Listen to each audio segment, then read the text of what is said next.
Ayan guys, ang lihim na hardin ay may na itanim na ampalaya sa loob ng bahay namin. Ayan o.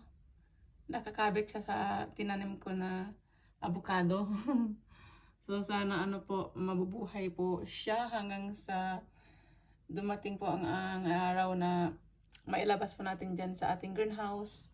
At para mamunga po siya. Ang payat niya kasi nasa paso lang po. So kung pag itinanim natin sa greenhouse, sana po ay tataba siya.